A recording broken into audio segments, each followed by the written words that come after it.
Olá a todos, sejam bem-vindos ao nosso Drone Physics. Vamos falar de hoje sobre o magnetismo, né? Então, o que é o magnetismo, né? O magnetismo em si, ele já é conhecido aí há mais de 2000 anos, né? Desde antes de Cristo aí, né? Então, vamos colocar assim, efeitos magnéticos são conhecidos, né? Desde antes de Cristo, né? Se vocês lembrarem lá, né? A gente tinha a magnetita, né? Que era capaz de atrair materiais metálicos, né? Então, o efeito de magnetismo já era conhecido há muito tempo, né? E quais são as semelhanças deles e as diferenças dele com os efeitos de origem elétrica, né? Então, o magnetismo, né, tem muito em comum com a eletricidade, né? Por exemplo, temos duas cargas magnéticas, né? Assim como a gente tem duas cargas elétricas, né? Você não tem carga positiva e negativa? No magnetismo, você tem duas cargas magnéticas, que são chamadas de polo norte e polo sul, tá? Então, vou desenhar um imã aqui, ó. Então, eu tenho aqui o norte e tenho aqui o sul, né? E do mesmo jeito que a gente tinha as linhas de força, a gente também tem as linhas de campo magnética, né? Então, temos também linhas de campo magnética, né? Então, magnética, né? Então, como é que funcionam as linhas de campos magnéticas, né? As linhas de campos magnéticas, elas nascem no Polo Norte, né? E morrem no Polo Sul. Vou botar esse morre entre aspas, porque depois eu vou discutir que elas nunca morrem, na verdade. Tá? Mas vamos botar, faz de conta que ela morre, sim. Então, ó, eu tenho o Polo Norte aqui. Ó, que legal, virou um negócio esquisito isso aqui que aumenta sozinho. Aqui eu tenho o Polo Sul. Beleza, tem o Polo Norte e o Polo Sul. Então, as linhas de campo, né? Então, aqui são chamadas de linhas de campo. As linhas do campo elétrico são linhas de força, justamente para não misturar, né? Todas elas nascem no Polo Norte, então elas vão... caramba! Então, elas nascem no Polo Norte, né? E elas morrem no Polo Sul, tá? Então, é mais ou menos assim as linhas de campo magnético, né? Então, muito parecido com o fato das linhas de força, né? As fontes são as cargas positivas e o sumidouro são as cargas negativas. Então, essa parte é parecida, né? Mas qual que é a maior diferença, né, do magnetismo com a eletricidade? A diferença crucial, né? É essa aqui, ó, vou falar agora, né? A principal diferença entre eletricidade e magnetismo é a ausência de monopolos magnéticos, tá? Então essa é de longe a principal diferença entre a eletricidade e o magnetismo. Claro, tem outras. Magnetismo só afeta metais, e metais, né, ferromagnéticos, principalmente, né? A eletricidade afeta qualquer coisa, blá blá blá. Mas, do ponto de vista mais fundamental, isso é mais importante, porque lá na frente, se der tempo, a gente vai ver que eletricidade e magnetismo são quase uma consequência do outro. Na verdade, o magnetismo é meio que consequência da eletricidade, tá? Mas isso diferencia muito os dois, tá? O magnetismo não tem monopolos magnéticos. O que significa isso? Significa que todo ímã que você encontrar na natureza vai ter dois polos, norte e sul. Se você vir cá com um martelo e arrebentar esse ímã na porrada e sobrar um punhado de pedaços de ímã, né? O que vai acontecer com cada um desses iminhos que você quebrou, que você arrebentou na porrada? Faz de conta que você tem um martelo do Thor, arrebentou os ímãs. Todos esses ímãs têm norte e sul? Todos eles, tá? Não existe um ímã com um único só polo. Não existe um polo sul isolado na natureza, nem um polo norte isolado na natureza, tá? Então, essa é a diferença principal, né? Todo fenômeno magnético implica a existência de um polo norte e um polo sul. Elas sempre estão juntas, tá? Claro, não estão... Você não pode juntar... Você pode até juntar as duas e botar no mesmo ponto. Aí não tem magnetismo nenhum. Mas você não consegue separá-las. Você não consegue pegar o polo norte e levar lá para fora e ficar com o polo sul aqui dentro, né? Eles estão sempre unidos, né? Então, não existe monopolos, né? Mono um. Então, não existe um ímã ou uma entidade magnética qualquer com um só polo. Todos eles têm dois. Então, a característica, né, de dipolo magnético é intrínseca ao magnetismo, tá? Então, essa é, de longe, a principal e mais importante diferença entre eletricidade e magnetismo. Qual que é a consequência disso aqui? Lembra do nosso ímã lá? Vamos pegar nosso ímã aqui. Né? Não gostei disso aqui, não. Vou trocar de cor para ver se não faz isso. Vamos fazer um negócio assim. Isso, beleza. Então, aqui está meu ímã. Então, eu tenho o polo norte aqui e eu tenho, do outro lado, o polo sul. Né? Como não existe monopolos magnéticos, isso implica automaticamente que as linhas de campo magnético são, na verdade, todas fechadas entre si. Tá? É isso. Ops. É isso que acontece. Tá? As linhas de campo, elas se fecham. Todas as linhas de campo são fechadas, né? Então, vem aqui, ó.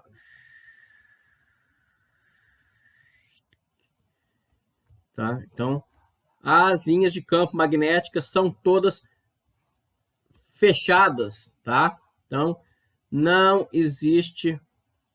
Né? Aqui vem e faz assim por dentro. Aqui vem e faz assim por dentro, tá?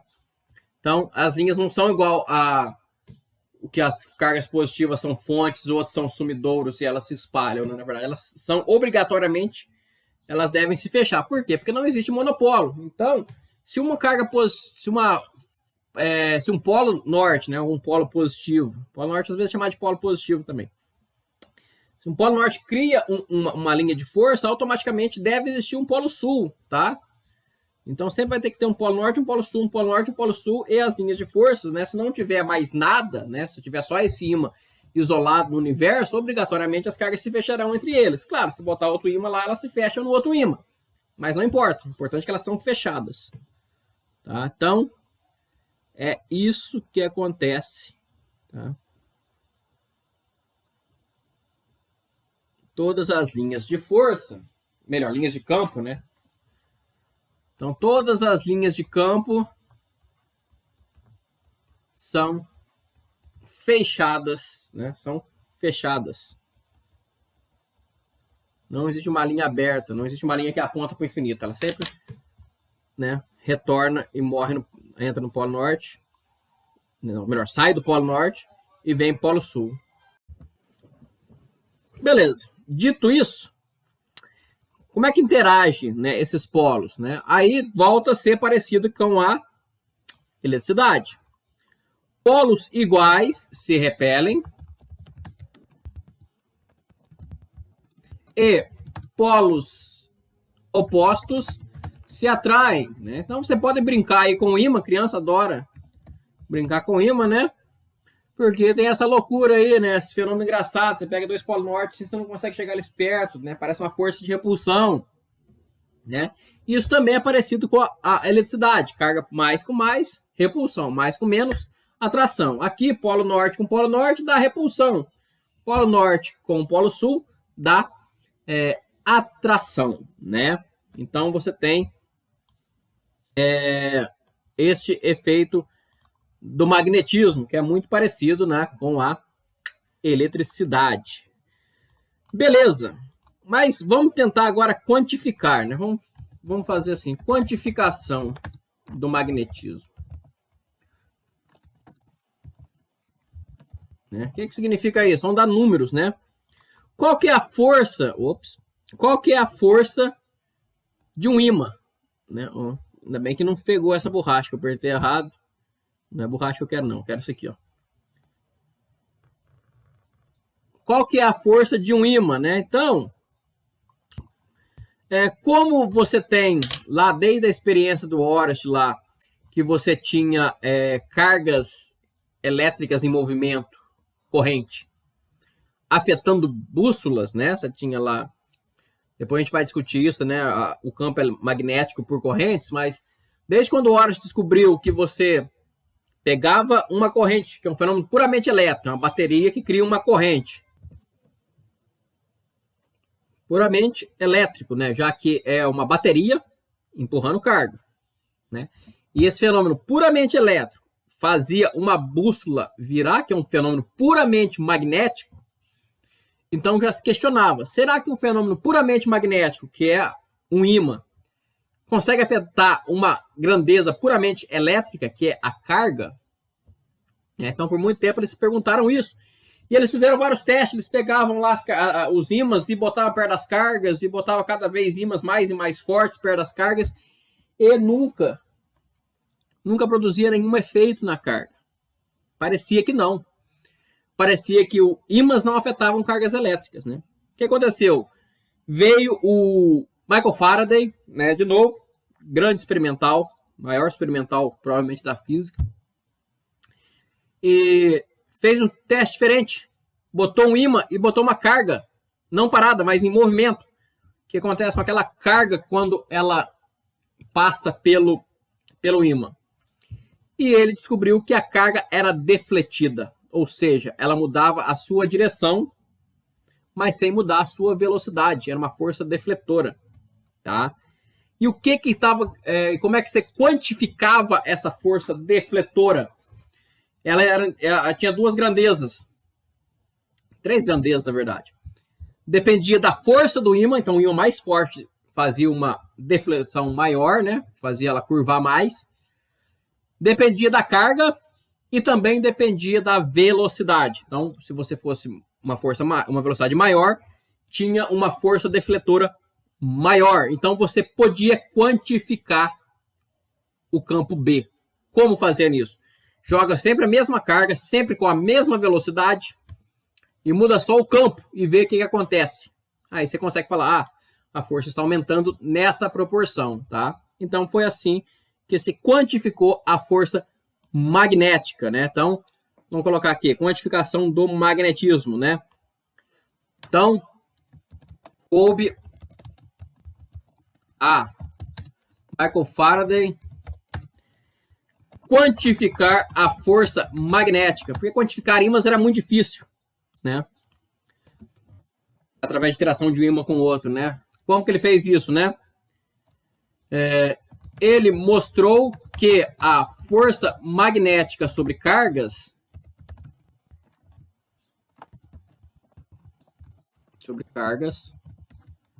era uma força defletora. Parênteses, o que significa isso? Muda apenas a direção, mas não a velocidade, né? E como é que é a expressão para a força magnética sobre uma carga, né? A força magnética, vou botar um M aqui, é igual a carga, velocidade, produto vetorial com B. Onde B é o meu campo magnético. Esse é o meu campo magnético.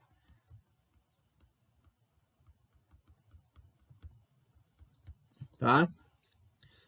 Então, se você tem, por exemplo, uma carga de 1 coulomb com uma velocidade de 1 metro por segundo e produzindo uma força de 1 newton, você consegue ter um B igual a 1. Então, você consegue fazer uma escala de Bs. Tá?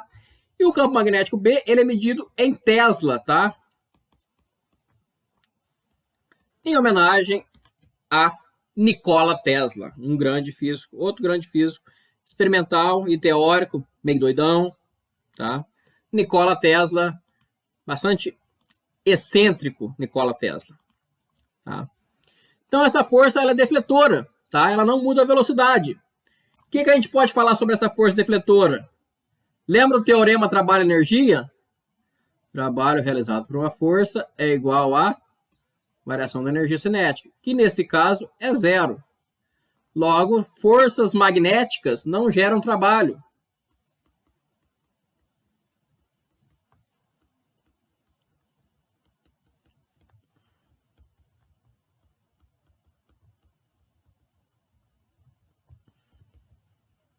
Tá? Então, esse é um detalhe da força magnética. O que mais que a gente pode falar sobre essa força magnética nas cargas? Vamos fazer um exemplozinho aqui mental. Considera o meu sistema de coordenadas aqui, x, y, z.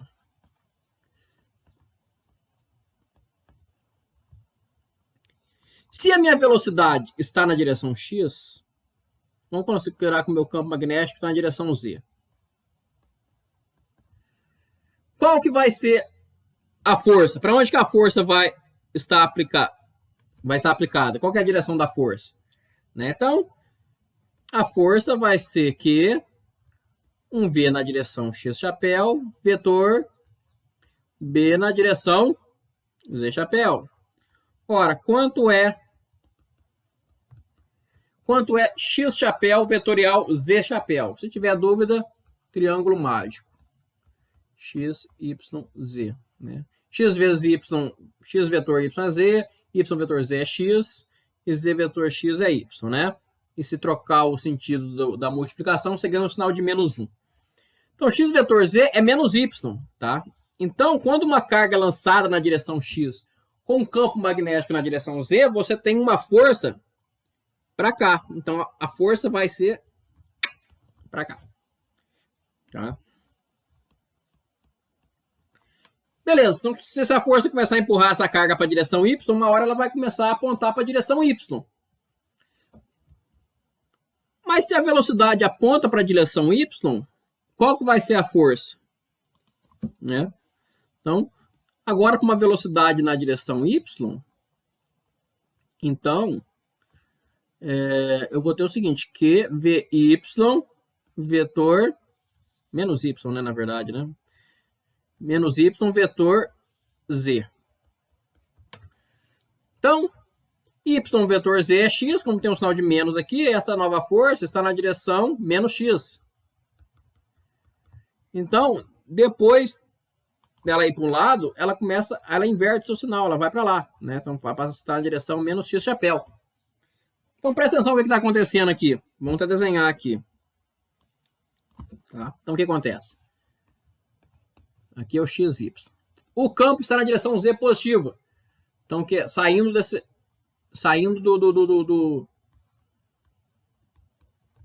do plano aqui, né? Então, esse é o campo B.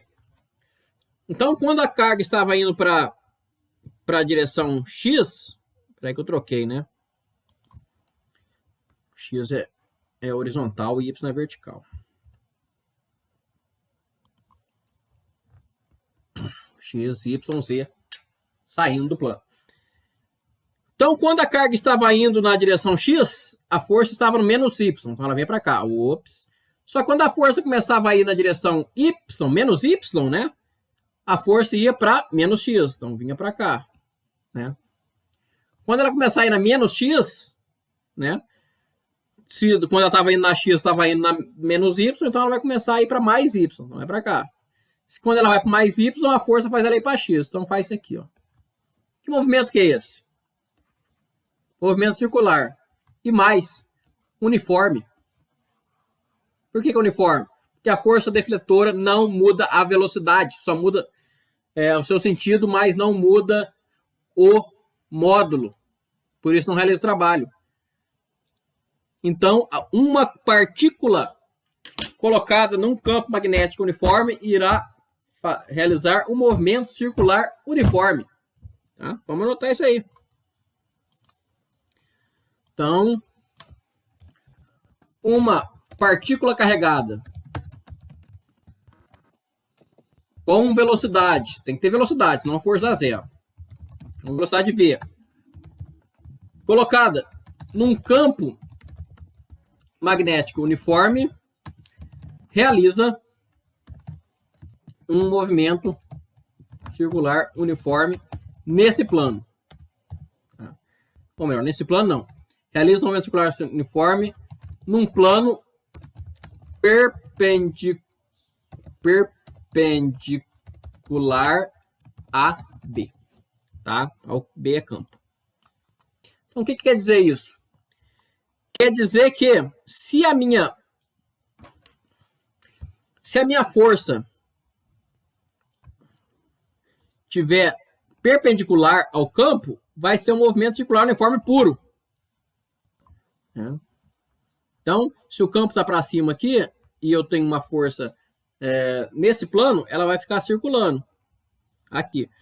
Mas o que acontece se a minha velocidade for o seguinte: um V0 na direção X mais um V0 na direção Z, né? Ou seja, parte dessa força parte dessa velocidade está na mesma direção do campo. O que acontece nesse caso, quando a velocidade e o campo estão na mesma direção, né? Ora, só fazer a conta. F é Q, que multiplica V0x mais um V0z. Não precisa ser igual a esses V0, não, tá? Vou chamar de V1. Vetor BZ. Aqui vai existir uma força, ó, vou até mudar de cor aqui. Aqui, esse produto vetorial produz uma força na direção menos y. E o produto vetorial Z com Z dá zero. Então, a parte que está em Z não sofre nada. Nada, nada, nada. Por quê? O produto vetorial de Z com Z é zero. Então, se eu desenhar aqui um sistema cartesiano e botar essa partícula tendo uma componente em Z, eu vou ter dois movimentos completamente independentes. O movimento planar, que depende do Vx, que vai girar, vai ficar girando, e a parte que depende de Z, não acontece nada. Então, se ela tinha uma velocidade 1 em Z, ela vai continuar tendo uma velocidade 1 em Z. Então, se a partícula estava subindo e indo para a direita, né, você decompõe as velocidades, e você descobre que ela estava com uma velocidade 1 para cima, ela vai continuar tendo uma velocidade 1 para cima. Só que a parte da velocidade em X sofre uma força defletora. Então, ela vai ficar fazendo isso aqui, ó. Ó, que legal. Movimento helicoidal. Tá? Então, existe um movimento helicoidal se existir uma velocidade paralela à direção do campo. Tá? Então, é isso que acontece. Belezinha? Tá? Então, essa é a primeira parte. O que mais que eu posso falar agora aqui? Ah, sim. Vamos considerar só a parte perpendicular ao campo, né? Então, como uma velocidade perpendicular ao campo produz um movimento circular uniforme, então temos uma aceleração centrípeta, certo? Então a gente vai ter sempre uma aceleração centrípeta relacionada unicamente com a velocidade que é perpendicular ao campo, né? Então, vamos considerar aqui a mesma coisa. Vamos considerar que a minha força é um Q, um V0 na direção X, mais um V1 na direção Z. E eu botar aqui um campo na direção Z também, tá? Essa parte aqui não interfere, né? Então, essa parte aqui vai provocar apenas um movimento retilíneo uniforme nessa direção. Essa parte aqui desse produto vetorial provoca o meu MCU. Logo, que Vx vezes B, que é a parte que provoca o MCU, deve ser igual a uma força centrípeta, que a gente já sabe que é mv ao quadrado sobre r. Tá? Então, corta esse com esse, e eu consigo achar qual é o raio de curvatura, né, do meu círculo devido a esse campo. E o que eu obtenho? Eu tenho que esse raio nada mais é do que MV sobre QB. Tá? Então, quanto maior for o campo magnético, menor vai ser o raio. Tá? Menor vai ser o raio. Então, é isso que acontece. Outra coisa também que agora a gente pode comentar é o que acontece quando temos campos elétricos e magnéticos, né? Então,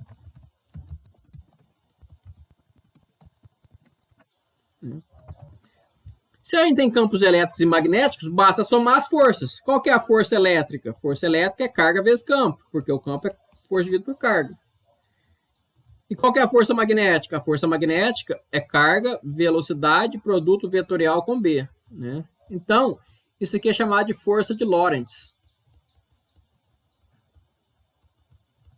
Tá? É a força que uma carga sofre quando ela tem um campo elétrico e um magnético. Né? Mais do que isso, se você coloca um campo elétrico nessa direção, por exemplo, e você coloca um campo magnético, por exemplo, entrando, né? Então está na direção, por exemplo, menos x, e você joga uma carga aqui numa direção perpendicular a ambos, ou seja, uma velocidade em y aqui, né? Que é y, que é x, quer dizer, o que vai acontecer nesse caso aqui? Então a força vai ser Q vezes 1 é Z mais V vetorial B. Vai dar VB. Produto vetorial de Y com menos X. Então, Y com X daria menos Z. Então, vai dar na direção Z também. Tá? Então, você passa a ter a força nos dois casos na mesma direção. Então, se você lançar uma velocidade aqui com um certo valor, você pode cancelar, né? Esse aqui está errado, tá? Esse aqui tem que ser lá de fora. Então, dependendo da velocidade, você consegue cancelar a força elétrica com a magnética, tá? Então, aqui você tira aqui a velocidade necessária para cancelar. É só igualar isso aqui a zero. É sobre B, né? Claro, se você acertar as direções, né? Ops. Você consegue achar uma velocidade que cancela. O que mais a gente pode falar? O que é? Se você pegar, por exemplo, um capacitor de placas planas, né? Um capacitor, o campo elétrico é a DDP dele, a força, né? A DDP dele sobre a distância, né? Então você pode colocar aqui a delta V sobre D vezes B, né? D é a distância. Você consegue fazer essas coisas, né? Eu vou deixar uns exercícios que é do livro, tá? Para vocês trabalharem com isso. Tá ok? Então eu vou deixar um exercício para vocês trabalharem com essas forças de Lorentz, né? E verem direitinho, tá? Vou passar uns exercícios para vocês, então, para brincar aqui. Exercício. Seja uma partícula de massa, vamos colocar assim, 1 grama, carga 10 elevado a menos 3 coulomb, e velocidade inicial V igual a 400 na direção X, na direção tá aí, mais ou menos, não mais 300 na direção J, tá? Se ela entra numa região com B igual a 0,5 Tesla na direção K, na direção Z, né? Descreva o movimento calculando o raio da trajetória, tá? Então, escreva o que acontece certinho e calcula o raio da trajetória. Vamos colocar o seguinte. Letra B. Se além do campo magnético existe uma DDP de um capacitor separado por 1 centímetro, né? Calcule o valor dessa DDP e também a direção do campo elétrico, né? Que tem no capacitor, para que a partícula não sofra nenhuma força, tá? Então, juntar o que eu falei, né? Primeiro, sabe que essa letra A aqui em cima só depende, é uma força puramente magnética, né? E na letra B é um fenômeno elétrico e magnético, tá ok? Então, além disso, vocês podem fazer o exercício 1, 3, 4 e 7 da página 194. Então, exercício 1, 3, 4 e 7. 194. Do nosso livrinho. Ok? Façam esse exercício aí e vai ser suficiente, tá ok? Então vamos parar por aqui. Na próxima eu vou falar sobre forças sobre fios. É basicamente uma continuação disso aqui. Forças magnéticas sobre fios. E aí encerra a primeira parte de magnetismo, tá? Aí a segunda parte é quais são os campos provocados por correntes, tá? Mas por enquanto, façam esse exercício aí, estudem bonitinho. Nos vemos na próxima aula.